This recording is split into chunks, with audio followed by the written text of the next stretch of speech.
क्या आप class 10 biology chapter 1 जैव प्रक्रियाएं एवं पोषण को लेकर परेशान हैं? बार-बार पढ़ने के बाद भी अगर पोषण, श्वसन, परिवहन और उत्सर्जन जैसे टॉपिक याद नहीं रहते, तो आज की यह वीडियो आपके लिए बहुत महत्वपूर्ण होने वाला है। क्योंकि इस वीडियो में हम जैव प्रक्रियाएं एवं पोषण के पूरे चैप्टर का कंप्लीट रिवीजन करेंगे। यानी जो है टॉपिक वाइज देखेंगे और रिवीजन भी हो जाएगा यदि आप पहले से पढ़ चुके हैं तो, वो भी बिल्कुल आसान भाषा में। साथ ही आपको बताएंगे परीक्षा में पूछे जाने वाले महत्वपूर्ण प्रश्न जो बार-बार पूछे जाते हैं और परिभाषाएं और जरूरी कॉन्सेप्ट भी समझेंगे, ताकि आपका रिवीजन कम समय में पूरा हो सके और आप जो है पूरे चैप्टर को बेहतरीन तरीके से जान पाए। तो अगर आप क्लास 10 बोर्ड एग्जाम की तैयारी कर रहे हैं तो यह वीडियो जो है, इस वीडियो को अंत तक जरूर देखिए, क्योंकि एक भी महत्वपूर्ण टॉपिक मिस नहीं करना है। तो चलिए बिना समय गवाए शुरू करते हैं क्लास 10 बायोलॉजी चैप्टर 1 जैव प्रक्रिया एवं पोषण का संपूर्ण निचोड़। तो चलिए लिख लेते हैं पीडीएफ पे और आगे आपको बताते हैं संपूर्ण निचोड़ जो है। तो चैप्टर का शुरुआत होता है यहाँ से जैव प्रक्रम, जिसे लाइफ प्रोसेस कहते हैं, जैव प्रक्रम एवं पहला चैप्टर का नाम है पोषण। तो यहाँ से शुरू देख सकते हैं और इसको बहुत ही सरल भाषा में आपको बताने वाले हैं। लास्ट तक वीडियो को जरूर देखिएगा। आ जाता है पोषण। पोषण क्या है ये समझते हैं। पोषण की बात करें तो पोषण किसे कहते हैं, परिभाषा पूछे तो हम लोग लिख सकते हैं सभी जीवों, यानी जो है सभी जीवों को अपने शरीर की वृद्धि, कार्य करने तथा ऊर्जा प्राप्त करने के लिए भोजन की आवश्यकता होती है। भोजन प्राप्त करने को जो है उसे ही ग्रहण करने के जो है पचाने तथा यानी जो है उपयोग करने की प्रक्रिया को ही पोषण कहते हैं। जो हम लोग भोजन प्राप्त करते हैं, यानी ऊर्जा प्राप्त करते हैं भोजन से, वृद्धि जो होता है शरीर में जो कार्य करना होता है, और ये सब हमें भोजन से मिलता है। और भोजन प्राप्त करने के जो है प्रक्रिया को ही जो है पोषण कहा जाता है। जिस प्रक्रिया के द्वारा हम लोग भोजन करते हैं इसे ही पोषण कहा जाता है। तो पोषण समझ गए होंगे, परिभाषा में लिख सकते हैं। अब पोषण का परिभाषा सरल भाषा में हम लोग ऐसे भी लिख सकते हैं, जीवों द्वारा भोजन प्राप्त करने, उसे पचाने, अवशोषित करने तथा शरीर में उपयोग करने की प्रक्रिया को पोषण कहते हैं। इस प्रकार से सरल भाषा शॉर्ट में लिख सकते हैं। और ये 2 नंबर का जो क्वेश्चन पूछा जाता है, पोषण की परिभाषा लिखे या पोषण किसे कहते हैं, ये परिभाषा जो आप लोग छाप सकते हैं। अब समझते हैं पोषण जो है ये कितने प्रकार को होते हैं। पोषण की बात करें तो पोषण के जो प्रकार होता है, मुख्य रूप से पोषण 2 प्रकार का होता है। मुख्य रूप से पोषण का 2 प्रकार होता है। एक को कहा जाता है स्वपोषी और दूसरा को कहा जाता है परपोषी। स्वपोषी और परपोषी। अब स्वपोषी पोषण क्या है, परपोषी पोषण क्या है, इसको भी जानेंगे, अच्छी तरीके से समझेंगे। पहला आ जाता है स्वपोषी पोषण। इसका परिभाषा हम लोग लिख सकते हैं, कुछ जीव जैसे हरे पौधे अपना भोजन स्वयं बनाते हैं, वे प्रकाश संश्लेषण की क्रिया द्वारा साधारण और जैविक पदार्थों जैसे कि CO2 और H2O से जटिल जैविक भोजन का निर्माण करते हैं, इसे ही स्वपोषी कहते हैं। इसका परिभाषा आगे भी आपको बताने वाले हैं, यहाँ शॉर्ट में समझते हैं इसका जो है क्लियर।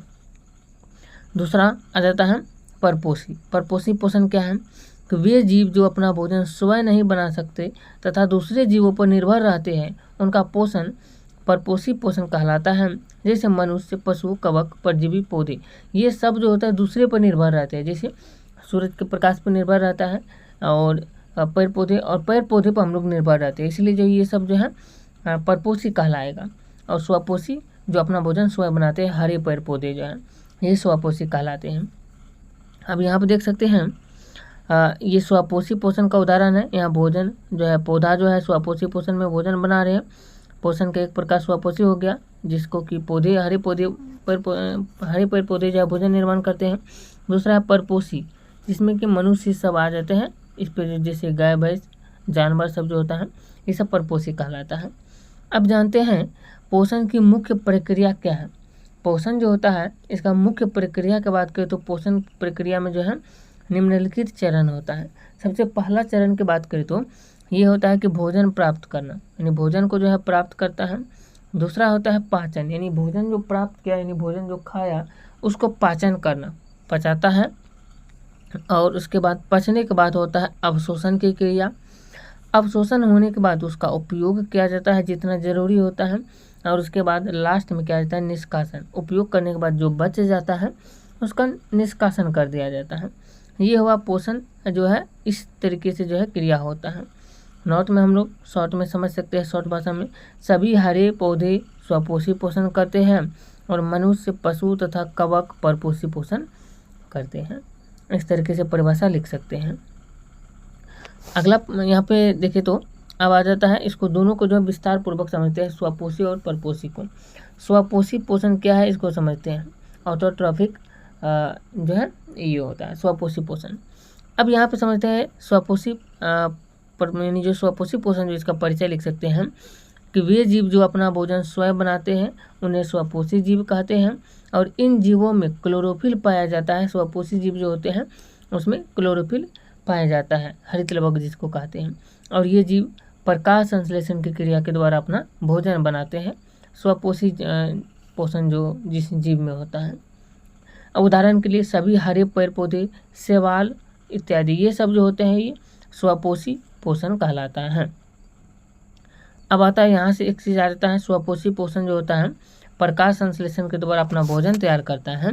तो प्रकाश संश्लेषण किसे कहते हैं, ये क्वेश्चन पूछा जाता है। तो हम लोग लिख सकते हैं प्रकाश संश्लेषण कि हरी पत्तियों में सूर्य के प्रकाश की उपस्थिति में क्लोरोफिल की सहायता से कार्बन डाइऑक्साइड और जल से भोजन यानी ग्लूकोज बनता है तथा ऑक्सीजन मुक्त होती है यहाँ पे, और इस क्रिया को ही प्रकाश संश्लेषण कहते हैं। प्रकाश संश्लेषण का परिभाषा इस तरीके से लिख सकते हैं।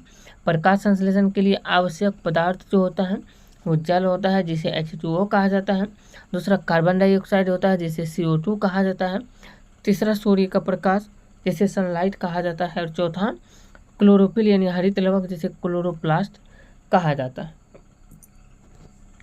ये चारों चीज़ जो है प्रकाश संश्लेषण के लिए आवश्यक होता है, और ये चारों चीज़ मिल करके बात करें तो प्रकाश संश्लेषण की क्रिया को पूरा करता है।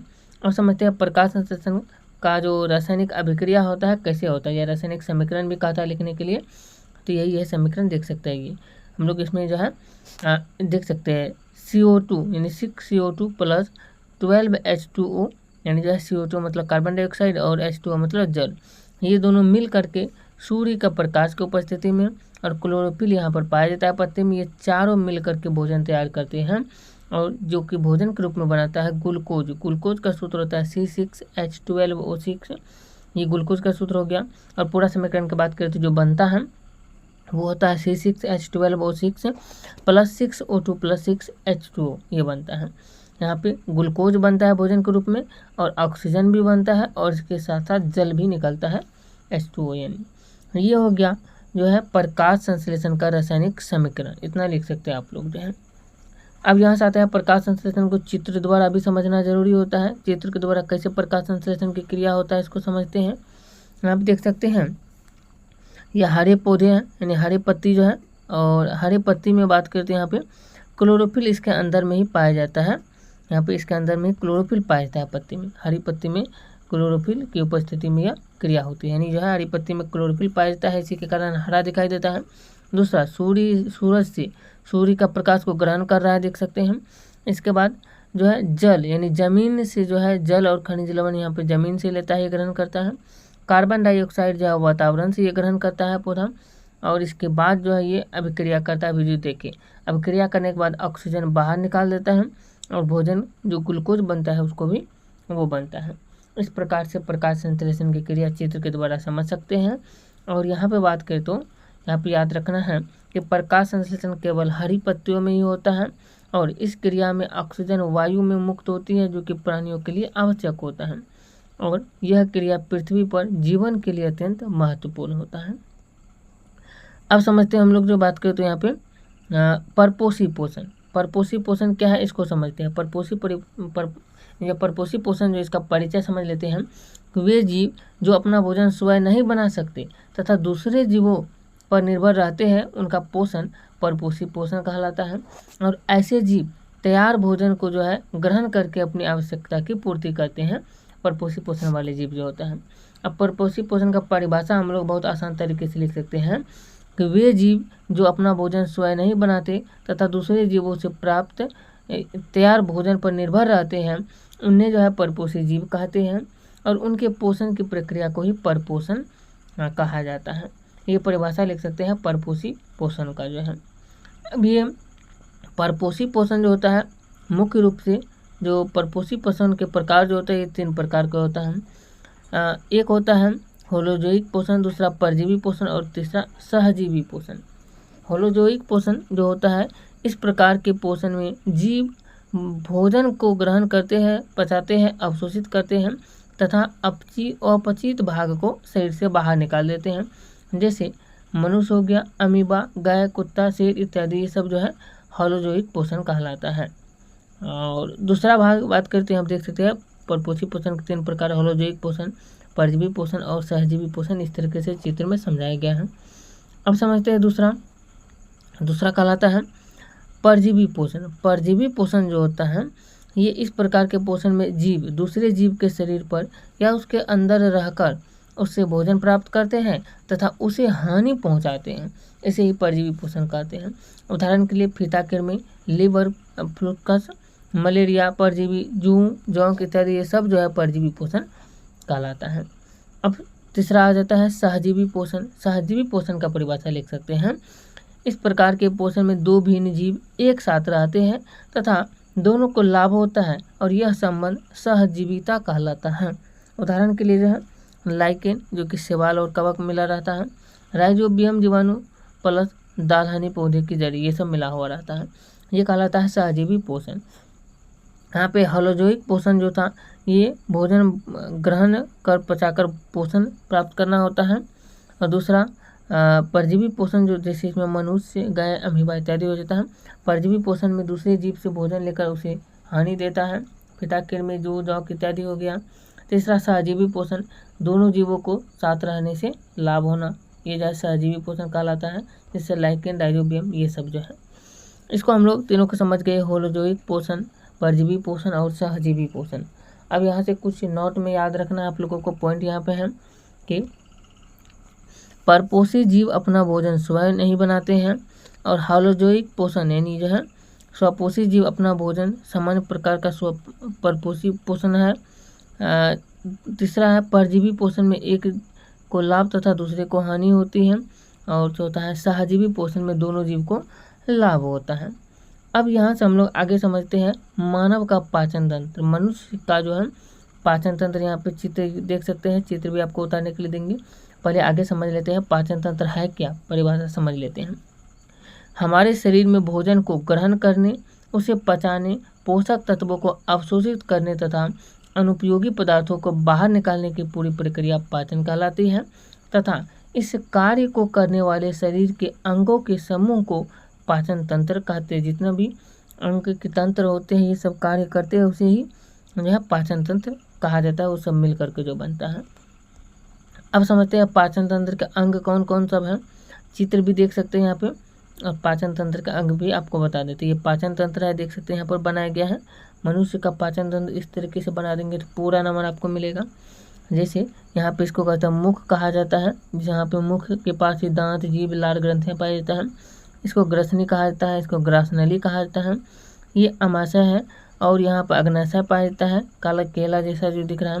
यहाँ पे छोटी आंत है और ये ऊपर में जो है ये बड़ी आंत जो है या बृहदंत्र भी कहा जाता है।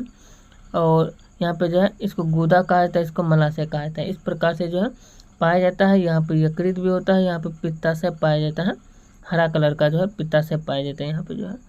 इस प्रकार से जो है मनुष्य के पाचन तंत्र के जो है सभी अंगों का नाम है। अब देखते हैं मनुष्य के पाचन तंत्र के अंग कौन कौन से हैं। पहला है मुख हो गया, ग्रसनी हो गया, ग्रासनली हो गया, अमाशय, छोटी आंत, बड़ी आंत, मलाशय, गुदा, सहायक ग्रंथियाँ जैसे यकृत, अग्नाशय तथा लार ग्रंथियाँ, ये सब जो है मिलकर के मनुष्य के पाचन तंत्र का निर्माण करता है।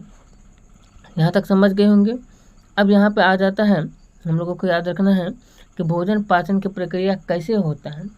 तो भोजन को मुख्य द्वार के द्वारा ग्रहण किया जाता है और दांतों से चबाया जाता है तथा भोजन लार में उपस्थित एंजाइम की सहायता से कार्बोहाइड्रेट का जो है पाचन प्रारंभ करता है और भोजन ग्रासनली से होकर अमाशय में पहुंचता है, जहां यह हिलता डुलता है तथा यह प्रोटीन का पाचन होता है।